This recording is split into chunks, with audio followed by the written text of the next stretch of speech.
Esse comentário ele acabou me dando a vontade de fazer um vídeo por duas razões. A primeira é que eu me identifiquei bastante com esse comentário porque isso daí é o mesmo tipo de coisa que eu acreditava há 10 anos atrás.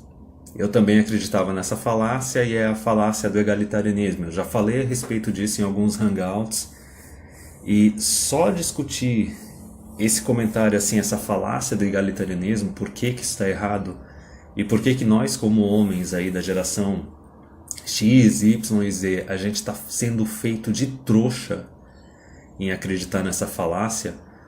Olha, dá bastante conteúdo. Então eu vou fazer um vídeo a respeito disso agora. E eu tive até que fazer um roteiro porque tem muita coisa aí no meio disso. Então senta aí que já vem história. Porque a primeira coisa é o argumento que ele faz de que a parte do homem ter que dar a proteção e a provisão para a mulher, isso torna o homem um escravo. Que o certo seria a divisão de tudo ser meio a meio, a mulher cuidar meio a meio. Ok, a primeira parte disso é a parte da proteção. Não vai ter nenhum relacionamento em que tu como homem tu não vai dar a proteção para a mulher. Nenhum. Mesmo que tu arranje uma mulher milionária que vai ficar te sustentando, uma coroa rica, ainda assim tu vai ter que fazer pelo menos o papel de proteção. Ela pode até fazer o de provisão, mas o de proteção tu não se escapa. Segundo, tem o de provisão. O de provisão, ele é adaptável. Eu, pessoalmente, eu acho o seguinte. Eu acho que se o cara está fazendo 100% da provisão, ou seja, pagando todas as contas da casa, ele tem que ter autoridade total dentro de casa. A mulher tem que simplesmente obedecer ele. Se o cara está pagando meio a meio com a mulher, ok. Ninguém manda em ninguém. E se o cara está pagando mais, assim, digamos, ele está pagando 70, a mulher está pagando 30... ele tem que mandar mais do que a mulher. E a mulher tem que mandar ainda em algumas coisas. Tu vai adaptando. E daí, com isso, daí já não vira escravidão. Só que isso daí é o primeiro argumento para dizer por que isso não é escravidão. Só que o que a mulher hoje em dia ela quer não só ela quer que o cara tenha 100% da responsabilidade, ter que pagar 100% da provisão da casa, só que ainda assim a mulher não quer que o homem mande nela de jeito nenhum. Esse é o casamento moderno. Nesse caso, sim, tu pode dizer que é escravidão. Aliás, tem muito cara que... eu acho que a maior parte dos relacionamentos são relacionamentos nos quais o cara tá pagando 70% das contas, a mulher tá pagando uns 30%, e ainda assim a mulher tá querendo mandar em tudo. Novamente, nesse caso dá pra dizer que é escravidão. Mas vamos voltar no tempo, vamos voltar pro século XIX, antes da primeira e da segunda onda feminista, antes do voto feminino. Naquela época, o homem ele tinha que dar 100% da proteção, 100% da provisão, ele era totalmente responsável pela família, pela mulher, pelos filhos, só que ele não era escravo. Por que que ele não era escravo? Porque ele estava dando 100% da provisão, só que ele tinha 100% da responsabilidade. Ele podia mandar e desmandar, fazer o que ele bem entender, obviamente que nos limites da lei. Então, nesse caso, não é escravidão. Mesmo porque a decisão do cara se casar e se tornar um chefe de família foi voluntária. Isso daí, basicamente...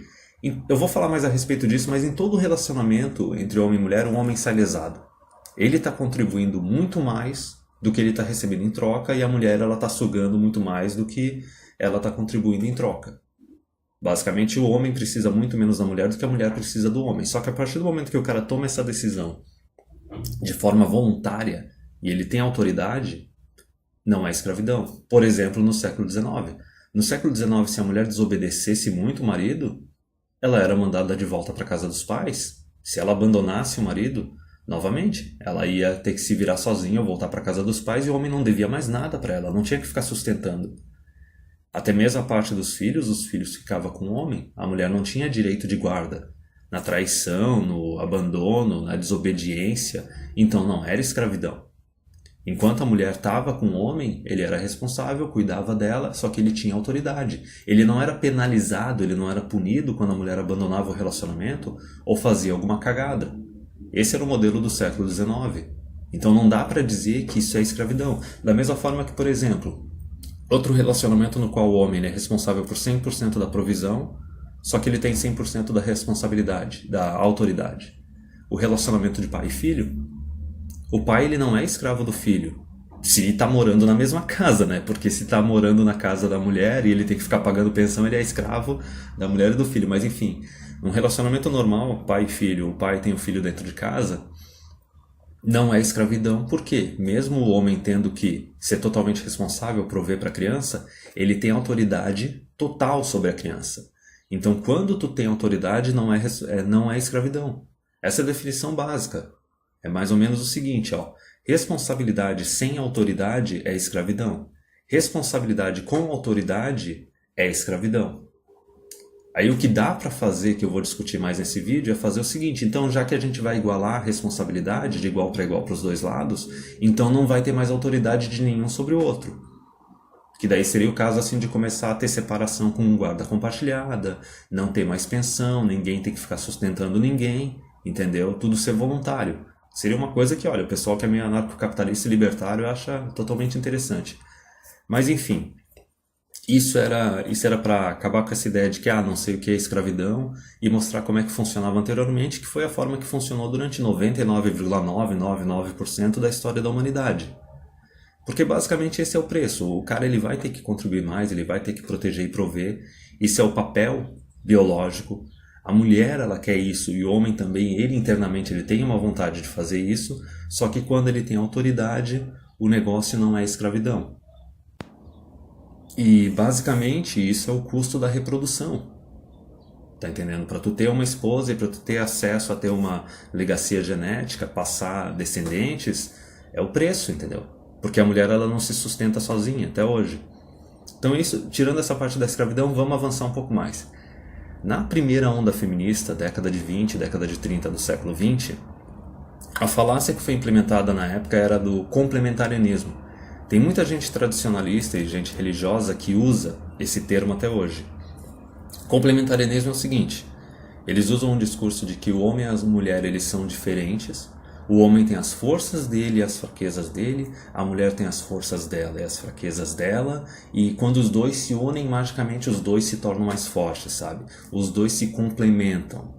Tipo, isso é de uma cuquice absurda. É daí que vem aquelas coisas que falam que, tipo, não, o homem tem QI mais alto, mas a mulher ela tem inteligência emocional mais alta, entendeu? Ou quando ficam querendo comparar essa parte da mulher ser mais sociável, como se isso fosse uma força, e o homem é mais fechado, entendeu? Aí falam aquelas coisas que a mulher vai mais para a área de humanas, o homem vai para mais a área de exatas, e que os dois eles têm mais ou menos o mesmo valor na sociedade. Obviamente isso é uma mentira. Só que esse foi um dos principais argumentos que utilizaram para querer dar poder político para as mulheres, para poder dar o direito de voto. E nessas gerações já foram cucando os homens, já foram apagando aquela ideia realista de que o homem precisa muito menos da mulher, do que a mulher precisa do homem, e que a mulher ela é um dependente, ela não é um companheiro de igual para igual. Isso daí que foi que permaneceu até ali o final do século XIX e começo do século XX. Aí quando chegou no século XX, vieram com essa ideia de dar o mesmo valor, tentar tornar igual algo que é desigual, que são os homens e as mulheres, e usaram esse argumento para dar o voto feminino. E o que foi feito depois do voto feminino? Aumento de carga tributária, aumento do tamanho do Estado, aumento do assistencialismo. As mulheres usaram o voto feminino para começar a criar benefícios para elas, para começar a tirar aquelas penalidades que elas tinham no divórcio ou quando traíam o marido, para começar a dar a guarda dos filhos para elas, no caso da separação, para começar a colocar o governo para cuidar de mãe solteira, tudo quanto é coisa assim que incentiva a mulher a não ter um marido ou abandonar o marido, e também isso daí aumenta o preço do que o homem precisa ter para atrair uma esposa, porque olha, se está o governo lá cuidando da mulher e dando coisas para ela de graça a troco de nada, o homem vai ter que se esforçar mais para competir agora com o governo. Só que essa foi a primeira falácia. A primeira falácia que colocaram ali na primeira onda feminista foi essa ideia do complementarianismo. A gente nasceu depois da segunda onda feminista, década de 60, 70. A falácia que a gente está vivendo hoje em dia é a falácia do egalitarianismo, que é essa ideia de que o homem e a mulher, os dois são iguais, eles têm que ter os mesmos direitos e as mesmas responsabilidades e que eles têm a mesma capacidade. Ora, obviamente o homem é mais forte, ele é mais inteligente do que a mulher. E a outra parte assim dos direitos e dos deveres, tu tem que prestar muita atenção nisso porque isso é engraçado. A mulher, quando ela fala de igualdade, ela quer só o lado bom da igualdade. o lado ruim da igualdade, ela não quer.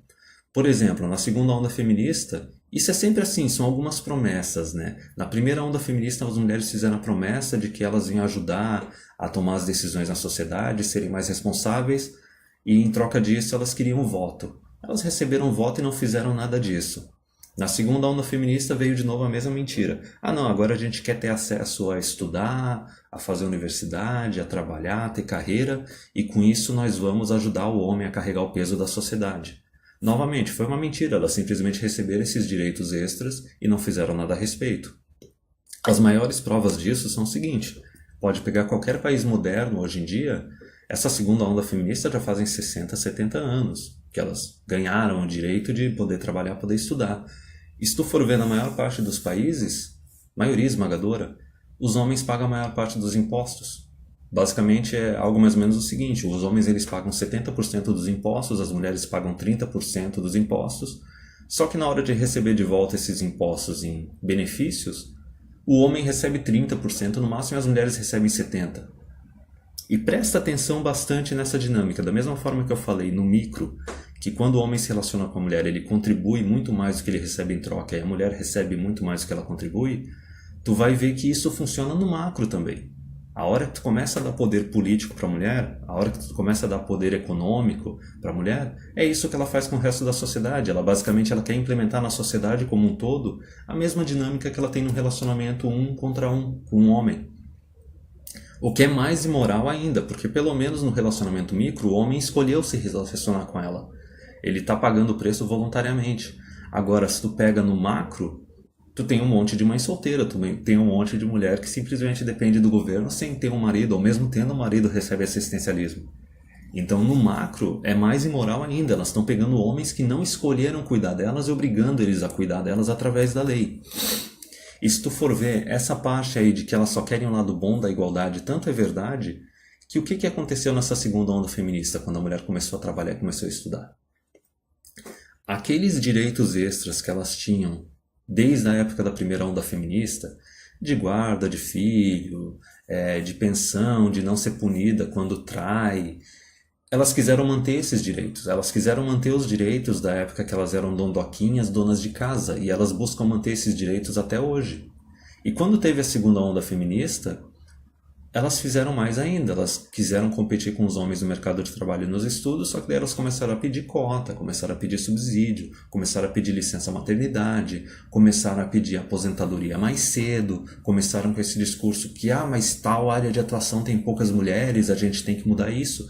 Então a busca delas, elas vieram com a ideia assim na segunda onda feminista, com essa ideia do egalitarianismo, de que elas iam ajudar a carregar o peso da sociedade. Iam ficar lado a lado com os homens, só que não. Elas usaram isso para simplesmente ter acesso a mais benefícios, acesso ao estudo, ao trabalho, e ainda por cima elas quiseram manter o tratamento preferencial que elas tinham anteriormente, e elas começaram a querer exigir ainda mais privilégios. Então, como eu disse, se tu pensa que aquela parte na primeira onda feminista, o assistencialismo que elas ganharam, aumentou ainda mais o preço do que o homem tem que oferecer, o quanto ele tem que se esforçar para ter acesso a uma esposa e reprodução. Na segunda onda feminista, com o aumento ainda dos privilégios e com a mulher sendo colocada para competir com o homem nos estudos e no trabalho, aumentou absurdamente. E daí, com isso, a gente tem, a partir da segunda onda feminista, esse fenômeno da liberação sexual feminina, que daí também tem aborto, o direito de dar o filho para adoção e tudo quanto é tipo de método contraceptivo, obviamente, só para a mulher, para o homem não. A sexualidade dela é liberada, a sexualidade do homem não é liberada. E esse negócio do acesso delas ao trabalho, ao estudo, com um tratamento preferencial nessas áreas de atuação, e ainda assim aquele tratamento preferencial da primeira onda feminista, cara, isso só fez surgir e reforçar cada vez mais aquela lei do 80-20. 80% das mulheres começaram a ir para trás dos 20 caras que estão no topo. Mas enfim, essa é a falácia que a gente está vivendo até hoje do egalitarianismo. Agora vamos falar assim sobre essa ideia de... Eu já expliquei um pouco por que essa ideia do dividir tudo meio a meio, as contas e as responsabilidades não funciona. Vamos falar um pouco a respeito da dinâmica de relacionamento. Como eu disse já, o homem ele precisa muito menos da mulher do que a mulher precisa do homem. A dinâmica do relacionamento, o homem sempre sai lesado, ele sempre está se sacrificando. Tá? A parte instintiva da mulher do relacionamento é simplesmente buscar o máximo de conforto, recursos e estabilidade. Ela vai atrás do homem melhor possível. Isso é a hipergamia delas. E daí a parte masculina é aquela parte assim, o cara escolhe uma mulher para ele quer ter filhos com ela, ele sabe que ele está se sacrificando com ela. Está se sacrificando por ela e pelos filhos. Isso é o preço da reprodução. Tanto que, se tu for pegar na época que as mulheres eram donas de casa, a quantidade de renda que o homem gerava trabalhando, eu acho que 1/4 ou 1/5 ficava para ele. Sabe, 3/4, 4/5 ia só para os filhos e para a mulher. O homem estava sempre se sacrificando. Mas o negócio anteriormente valia mais porque ele tinha mais segurança, ele tinha mais direitos, ele tinha autoridade. E o ponto principal que a gente tem que ver é o seguinte, cara, as mulheres elas não querem igualdade. Porque eu acabei de falar da hipergamia e do instinto delas. Elas, obviamente, elas estão sempre buscando homens que têm mais status e têm mais recursos que ela, têm mais dinheiro do que ela. Não é à toa que, conforme elas tiveram a primeira e segunda onda feminista, que elas foram ganhando cada vez mais direitos e mais privilégios, basicamente o nível de exigência delas simplesmente aumentou. Então, se tu vai dizer assim, não, mas o certo seria dividir as contas, dividir as responsabilidades, ok. O homem está disposto a fazer isso, a ter um egalitarianismo. As mulheres não estão. É uma falácia. E elas falam da boca para fora que elas querem igualdade, mas elas não querem. Então vamos pegar e vamos fazer um exercício aqui. Por exemplo, imagina que nos moldes atuais, com as leis e com os direitos atuais, imagina que tu tem um relacionamento de igual para igual com uma mulher, que vocês têm a mesma faixa salarial, vocês dividem todas as tarefas e o relacionamento está fluindo, vocês moram juntos, vocês têm filhos. Tu acha que tu não está pagando mais? Tu acha que vocês estão tendo o mesmo nível de autoridade, o mesmo nível de responsabilidade? Até o momento que ela te trai ou ela pede o divórcio e vocês se separam. Aí tu vai ter que pagar aquela conta que tu não teve que pagar até então. Vai ter aquela partilha de bens, os filhos vão ficar com ela, tu vai ter que ficar pagando pensão. Aí tu vai ver, na verdade, que tu estava sendo escravo. Tu não estava sendo escravo no momento que tu estava junto com ela. Só que a partir do momento que ela pôde se separar de ti e usar a força do Estado, fazer esses direitos, esses privilégios extras dela valer, aí tu vai ver que realmente tu está sendo feito de escravo, tu está sendo lesado financeiramente, diretamente. E por que tu está sendo feito de escravo? Porque tu não tem autoridade. Porque tu está pagando mais, só que tu não podia mandar nela. E não só isso, tu está pagando mais, só que se ela abandona o relacionamento, ou te trai, ou comete algum erro, comete algum deslize, tu é que vai ser penalizado. Quando que deveria acontecer? Olha, deveria ser o seguinte, então tu não vai receber penalidade nenhuma, ela fez besteira. Ou até, melhor ainda, ela que tinha que ser penalizada. Ou ela te traiu, ela abandonou o relacionamento, né, quebrou o contrato de casamento, ela tem que te pagar por isso, financeiramente, entendeu? Como se fosse um processo. Mas enfim, não é isso que acontece. Só que esse foi o exercício do cara que está dividindo as contas meio a meio, tem a mesma quantidade de dinheiro que a mulher e tenta ter um relacionamento ali que nenhum manda mais que o outro, divide as contas, divide as responsabilidades. Só que até nesse caso, até a parte emocional e física, assim, de favores dentro da casa físicos, o cara já está fazendo mais que a mulher. Que nem eu disse, ela suga mais que ela contribui. A parte emocional também. Essa parte de que o homem precisa bem menos da mulher do que a mulher precisa do homem é fato. Tanto que, conforme desde a década de 50, a gente teve essa redução na quantidade de pessoas casadas, a gente tem cada vez mais gente solteira. A maior parte das pesquisas elas dizem que a mulher ela se tornou cada vez mais infeliz desde a década de 50 e o homem ou permaneceu na mesma ou se tornou mais feliz. Tu quer uma comprovação maior de que o homem precisa muito menos da mulher do que a mulher precisa do homem? Agora vamos fazer o exercício do cara que tem um relacionamento que ele tem mais dinheiro do que a mulher. Que daí realmente tá... Porque as mulheres que aceitam se relacionar com um cara que tem a mesma quantidade de recursos, mesma faixa salarial que ele, são minoria. Na verdade, elas estão lutando contra a hipergamia delas. Elas vão ser aquela mulher que vai estar num relacionamento e vai estar meio frustrada. Porque acha que teve que baixar o nível, acha que o homem não está se esforçando o suficiente. A vida desse homem, na verdade, vai ser um inferno com ela, mas enfim... Agora vamos pegar o que é a maior parte dos relacionamentos, o relacionamento no qual o homem tem mais dinheiro do que a mulher. São aqueles relacionamentos que o homem ele paga todas as contas ou paga a maior parte das contas. Só que vamos lá, ele já está se sacrificando, ele já está tendo que contribuir bem mais do que a mulher, quer dizer, não tem igualdade de responsabilidades, não tem igualdade de contas, só que ainda para completar tudo, ele não tem autoridade, ele não pode mandar na mulher. A mulher ela tem o direito de mandar no cara enquanto está nesse relacionamento, pela lei, ou pode ser uma coisa de manda de igual para igual, um manda tanto quanto o outro, basicamente ninguém manda em ninguém. Então só nisso o cara já está sendo lesado. E o pior é o seguinte, se ocorrer uma traição, se ocorrer um divórcio, vai ter obviamente o fato dos filhos ir para a mulher, o cara tem que pagar pensão, só que o fato do cara estar pagando a maior parte das contas, sendo responsável e subsidiando ou sustentando completamente a mulher, isso vai servir para lesar ainda mais o homem. A paulada que ele vai tomar na partilha de bens vai ser maior ainda, ele provavelmente vai ter que ficar pagando pensão indefinidamente para a mulher, se ela tiver sido uma dona de casa durante muito tempo, ou vai ter que ficar pagando durante um período limitado, ou basicamente a mulher vai poder chegar lá e alegar que não, ela foi dona de casa durante determinado tempo porque o homem proibiu ela de trabalhar. E não vai ter nenhum jeito de comprovar isso.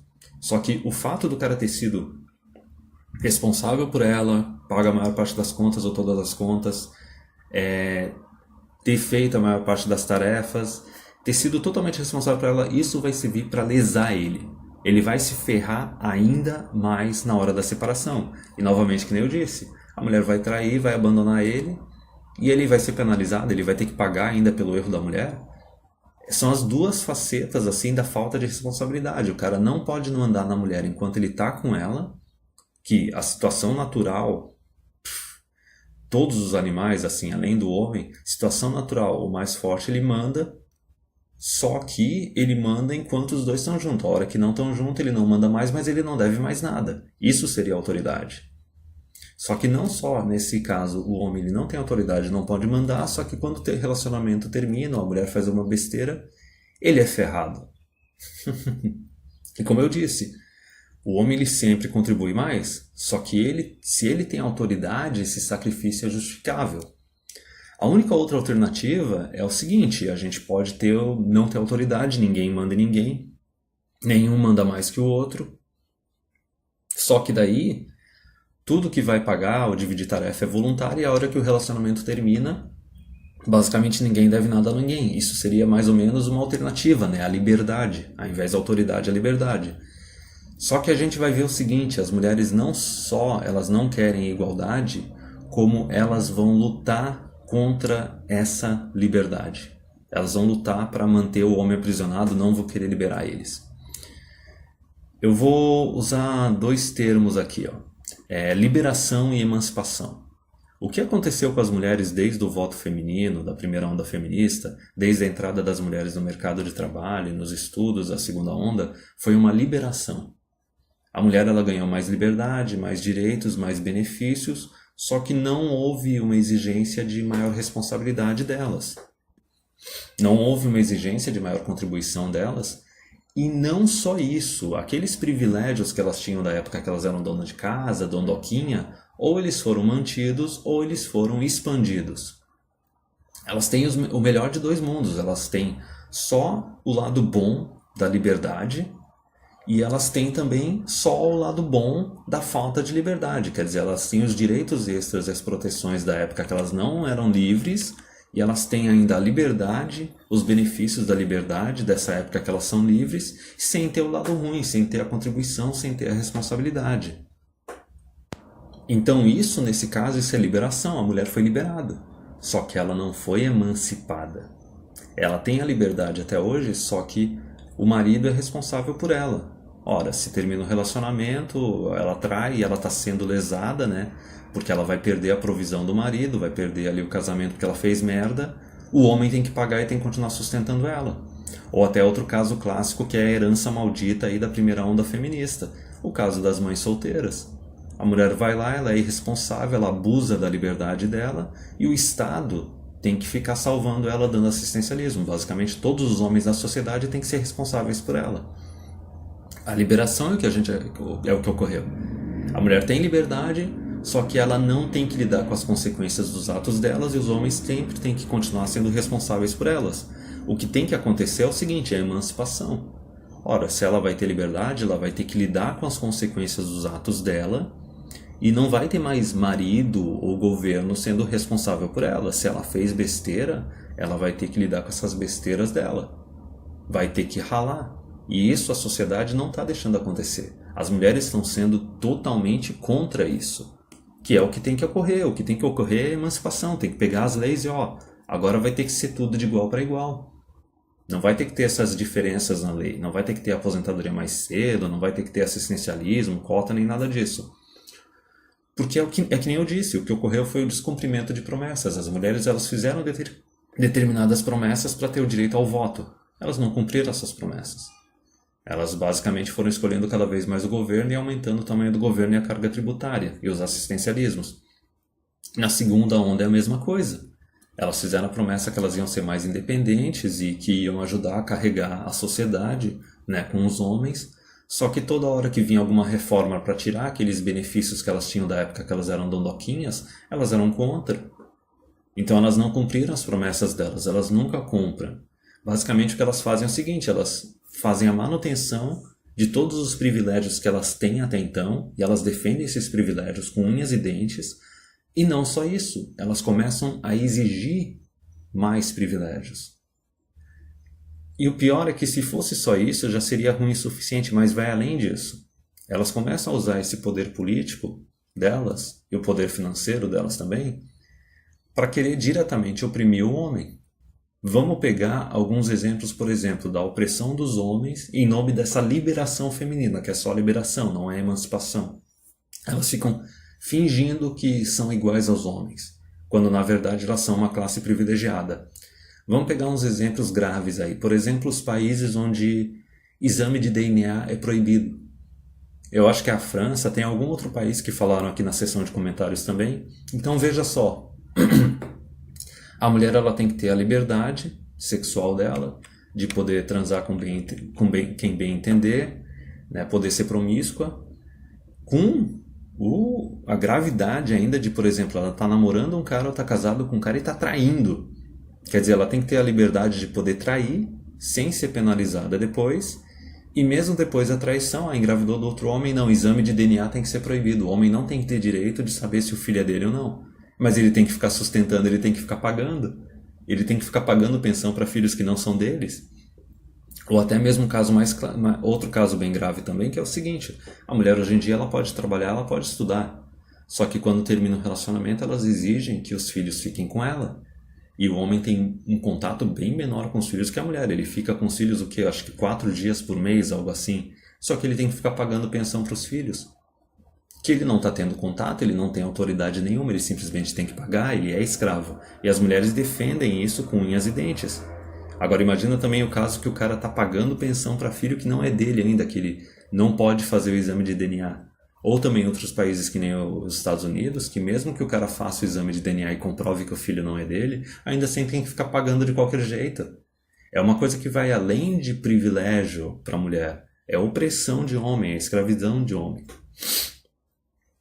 E daí agora também tem outro detalhe. Vamos pegar outros exemplos de como as mulheres elas são contra essa emancipação delas. Elas são contra ser tão responsáveis ou tão independentes contra os homens. Elas não querem igualdade. Isso eu já estou batendo nessa tecla várias vezes aqui. Quanto mais tu começar a prestar atenção nessas disputas das leis, nas mudanças das leis e no comportamento feminino, tu vai ver que elas não querem igualdade. Elas querem ou privilégio ou opressão. A gente tem as mulheres de direita, as conservadias, que elas querem privilégio. Elas querem ter um cara que está acima delas, um cara que fica sustentando e subsidiando elas. E daí tu tem as mulheres da esquerda, as feministas, as feminazes, que daí elas querem literalmente, elas querem opressão. Elas querem ter o direito de transar à torto e direito e poder abortar a criança e poder ficar recebendo dinheiro do governo por ser mãe solteira e poder trair o cara e não ser punida, poder engravidar de outro homem e proibir o cara de fazer exame de DNA e pedir divórcio e ficar pedindo pensão. São duas bestas, entendeu? Uma é pior do que a outra, mas os dois lados. Um está se recusando a ter a igualdade e querendo manter a posição de privilégio, e o outro lado não só não está querendo igualdade, como está querendo oprimir os homens. Mas vamos lá. O exemplo que ocorreu esse ano da reforma nas leis de divórcio da Itália. que basicamente eles definiram o seguinte, que na separação a guarda dos filhos tem que ser compartilhada, o filho tem que ficar ao mesmo tempo na casa do pai que na casa da mãe, não tem mais pensão alimentícia, as despesas da criança, vamos imaginar, e saúde e educação são divididas meio a meio, enquanto o filho está na casa do pai, o pai paga os custos do filho, enquanto o filho está na casa da mãe, a mãe paga os custos do filho. Totalmente sensato, totalmente justo. Seria exatamente o que foi citado aí no comentário da igualdade de contas e de responsabilidades. As mulheres foram contra ou foram a favor? Elas foram contra. Elas disseram que isso era tirar os direitos femininos, retroceder os direitos femininos em 50 anos. Novamente, elas querem liberação, elas não querem emancipação. Elas não querem igualdade, elas querem privilégio. E olha que essa proposta da Itália era muito generosa, porque ainda dizia que se a mulher não tiver dinheiro para pagar as contas do filho, quando o filho estiver na casa dela, o homem pode arcar com essas contas. Então, mesmo quando tu tá dando o braço a torcer, tu tá sendo generoso, tentando fazer reforma, tentando fazer valer esse egalitarianismo, essa igualdade, as mulheres são contra. Vamos ver outro caso. Reforma da Previdência no Brasil. As mulheres já foram lá em 2015 e vão ser de novo contra igualar a idade de aposentadoria entre homens e mulheres. Sendo que as mulheres, elas vivem mais do que os homens, elas estão sugando mais. É que nem eu falei. Elas querem fazer no micro, no relacionamento 1 a 1, elas querem fazer no macro, no relacionamento de todos os homens da sociedade com todas as mulheres da sociedade. Elas querem sugar mais. E daí vê só como é engraçado essa parte da Previdência. Até alguns anos atrás, a justificativa para a mulher se aposentar mais cedo era que a mulher tinha a dupla jornada, certo? Ela trabalhava e ainda chegava em casa, cuidava dos filhos, cozinhava e limpava, e por causa disso ela tem que se aposentar mais cedo. Só que olha o que ocorreu aí depois dos anos 2000. A taxa de natalidade caiu pra caramba. A mulher brasileira ela não está chegando nem a ter 2 filhos, ela está tendo 1,7 filhos.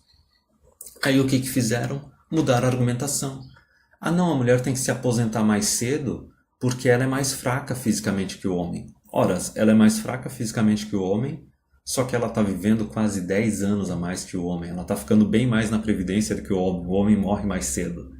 Então veja bem, elas vão usar todo tipo de desculpa para não ter essa igualdade. Elas vão usar todo tipo de desculpa para manter os privilégios dela. Outra coisa, por exemplo, a reforma que ocorreu ali no governo do Temer das pensões. Que daí definiram que esse negócio da mulher ser dona de casa não vai ter mais pensão vitalícia na hora da separação, na hora do divórcio. Vai ser uma pensão temporária. E daí colocaram todo o tabelado, assim, que de acordo com o tempo que tu ficou com a mulher e que ela ficou sendo dona de casa, tu vai sustentar ela só durante algum tempo, talvez só durante alguns anos. Pode ter certeza, cara, a mulherada foi contra. Toda hora que tu tentar fazer alguma reforma, tornar igualitário o negócio, elas vão ser contra, elas querem o melhor dos dois mundos. Elas querem só o lado bom da liberdade. Basicamente, elas querem todos os direitos, todos os benefícios de ser homem, só que elas não querem nada do lado ruim. Elas não querem as responsabilidades, as consequências de ser homem. Elas querem todo o lado bom da liberação, só que elas querem também todo aquele lado bom da época que elas eram dodoquinhas e elas tinham menos direitos. Elas não querem ser emancipadas, elas não querem ter relacionamento de igual para igual. E olha como é um conflito isso, porque biologicamente elas querem um cara que esteja acima delas, só que elas fazem de tudo para tentar dominar os homens, para tentar ferrar os homens, para tornar o casamento e a reprodução cada vez menos atraente. E até mesmo nessa parte das reformas, que seria uma parte mais assim evolutiva, talvez um próximo estágio, elas vão tentando barrar também. Então o detalhe é o seguinte, eu só vejo 2 alternativas nessa questão. Alternativa número 1, a gente acaba com essa ideia de igualdade e a gente volta ao modelo do século XIX, no qual o homem ele tinha total autoridade e ele dava total provisão, total proteção. A mulher tinha que ser dona de casa e dane-se, nem votava e não existia nenhum tipo de assistencialismo, nenhum tipo de programa social, nenhum incentivo da sociedade para colocar a mulher para trabalhar e para estudar. Algumas conseguiam trabalhar, conseguiam estudar, mas elas tinham que fazer isso sozinhas ou tinham que pedir permissão para a família e escambau. E daí volta aquele modelo patriarcal, no qual o homem assim ele tem total responsabilidade, só que ele tem total autoridade. Aí tu vai dizer, não, mas isso é moralmente errado, não sei o quê. Podemos discutir isso, mas veja bem como é um sistema que foi estável durante 2000 anos e que é sustentável. E que, por mais que a mulher assim ela tenha menos direitos, ela é provida. Ela está protegida. Ela tem direitos. Ela permanece o resto da vida dela sendo uma criança, uma adolescente. E o engraçado é o seguinte, a maior parte das mulheres elas não querem ser adultas, elas querem ser adolescentes. Não é à toa que elas ficam lutando contra a emancipação delas. Elas querem manter a liberação, elas querem ter liberdade, só que elas querem que os homens ou os governos sejam responsáveis por elas. Isso é totalmente ser adolescente, não querer ser adulto. Mas enfim, tu pode até dizer, mas essa alternativa de voltar ao modelo do século XIX, do qual o homem tem autoridade total do patriarcado, isso é inviável. Bem, é só olhar para o que está acontecendo na Europa. Dos casais, assim, das famílias muçulmanas ali de imigrantes, no qual o homem trabalha, a mulher fica dentro de casa e o homem e a mulher, eles têm 3, 4, 5 filhos. E daí tu pode dizer, não, mas aí tem as leis. Não, eles têm as leis de Sharia. Se a mulher trair ou abandonar o homem, ela tá ferrada, ela perde totalmente a provisão e ela perde os filhos. Então não adianta falar que não, essa alternativa não é viável. Agora o que eu digo é o seguinte, quanto mais as mulheres forem contra essas reformas, forem contra a igualdade, contra tirar esses privilégios delas e transformar o relacionamento de paternidade, maternidade, casamento e divórcio algo igualitário, algo que dê liberdade para os dois lados, quanto mais elas fizerem isso, mais a gente vai se aproximar dessa alternativa número 1 de voltar ao modelo do século XIX. Porque a situação econômica, social, taxa de natalidade do teu país vai se tornar cada vez pior, e daí vai chegar uma hora que essa alternativa vai ser implementada à força. A outra alternativa que também é viável é a alternativa de reformar as leis, como por exemplo essas leis aí da Itália, como por exemplo igualar a aposentadoria, tirar a licença maternidade, tirar assistencialismo, tirar cotas. Basicamente, ao invés de a gente ter um modelo no qual o homem vai ter total responsabilidade ou total autoridade, a gente pode simplesmente igualar a responsabilidade, igualar a provisão, libertando os dois lados, e daí beleza, talvez a gente possa ter uma alternativa diferente. Só que o detalhe é o seguinte, as mulheres elas vão permitir isso, elas estão dispostas a fazer isso? O que eu vejo até então é não, cara. Eu bato meu pé e mantenho a minha posição de que as mulheres elas não querem igualdade. Elas não querem essa igualdade de contas, essa igualdade de responsabilidades. Elas não querem ter um relacionamento de igual para igual com o homem. Dos dois, ou elas querem ter um relacionamento no qual elas são as dondocas, privilegiadas, protegidas, que têm mais direitos, que têm mais benefícios perante a lei. Basicamente, elas são o cidadão de primeira categoria e o homem é o cidadão de segunda categoria. Ou o que elas querem ter é um relacionamento no qual ela é livre para fazer o que bem entender e basicamente ela sempre pode colocar a culpa no homem ou colocar a culpa no governo. Pode sempre, é que nem o caso das mães solteiras, é que nem o caso da mulher que engravida de outro homem e quer proibir exame de DNA, é que nem o caso da mulher que se divorcia por qualquer razão, só que quer ter a partilha de bens e quer ter pensão dos filhos, usar os filhos como reféns para ficar extraindo recursos dela, do cara. Então, essa alternativa número 1, a gente pode voltar para o modelo do século XIX.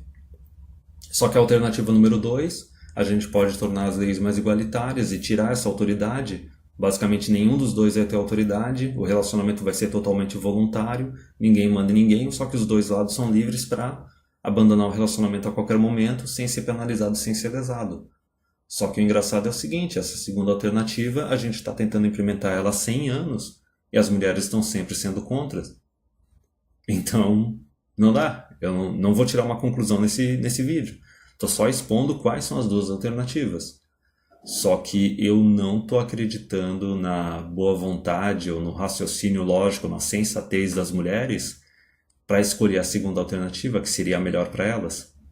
Quanto mais eu vejo acontecimentos aí no mundo se desenrolarem desde o ano 2000, desde o ano de 2010, eu vejo cada vez mais que, olha, provavelmente a gente vai acabar voltando ao modelo do século XIX. Essa experiência de igualdade entre homens e mulheres, política e econômica e social, basicamente vai ser considerada mais uma experiência fracassada, que a gente vai só manter na história como uma experiência fracassada e a gente, nas futuras gerações, vai chegar aquela, vamos conversar entre nós o seguinte, olha, a gente tentou e não funcionou, então não dá para ter igualdade entre homem e mulher. É inevitável, o homem ele sempre vai ter mais responsabilidade e por causa disso ele vai ter que ter mais autoridade, ele vai ter que ter mais direitos que as mulheres.